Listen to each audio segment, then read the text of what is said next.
നിങ്ങളുടെ ഇഷ്ട പരമ്പരകൾ എക്സ്ക്ലൂസീവായി സൺ നെക്സ്റ്റ് ആപ്പിലൂടെ തികച്ചും ഫ്രീ ആയി ഇപ്പോഴേ ആപ്പ് ഡൗൺലോഡ് ചെയ്യൂ.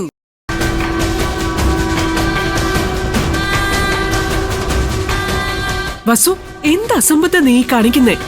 വിവാഹം നിനക്കൊരു കുട്ടിക്കളിയാണോ? അങ്ങനെ അല്ലാത്തത് കൊണ്ടാ ഞാൻ കേസ് ഫയൽ ചെയ്യാൻ തീരുമാനിച്ചത്. എന്റെ മകന്റെ ജീവിതം നശിപ്പിക്കാൻ വന്ന ഈ യക്ഷിയെ എന്നേക്കുമായി തളയ്ക്കാൻ ഞാൻ തീരുമാനിച്ചു. ഇങ്ങനൊന്നും പറയരുത് മാഡം. നിധി ഒരു തെറ്റും ചെയ്തിട്ടില്ലെന്ന് ഇവിടെ എല്ലാവർക്കും അറിയാം. മറ്റുള്ളവരെ മയക്കാനേ നിന്റെ മകൾക്ക് സാധിച്ചു, പക്ഷേ എന്നെ അതിന് കിട്ടില്ല. എന്നെ സംബന്ധിച്ചിടത്തോളം ഗൗതമിനെ ഉറക്കി കിടത്തി അവന്റെ റൂമില് മുൻ ഭർത്താവിനെ വിളിച്ച് കയറ്റിയവളാ ഇവള്. അബദ്ധസഞ്ചാരിണി.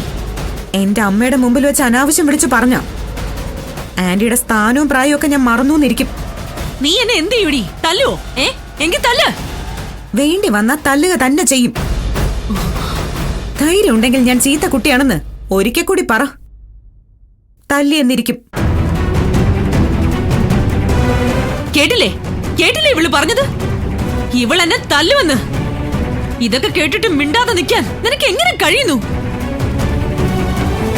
ഏത് സാഹചര്യത്തിലായാലും നിധി അങ്ങനൊന്നും പറയാൻ പാടില്ലായിരുന്നു. നിധി പറഞ്ഞത് തെറ്റായി പോയി.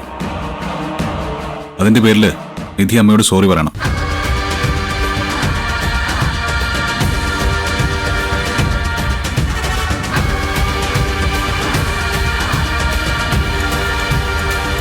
പക്ഷെ അതിനു മുമ്പ് നിധി അബദ്ധസഞ്ചാരിണിയാണെന്ന് അമ്മ പറഞ്ഞതും മോശമായിപ്പോയി. അതിന് അമ്മയും സോറി പറയണം.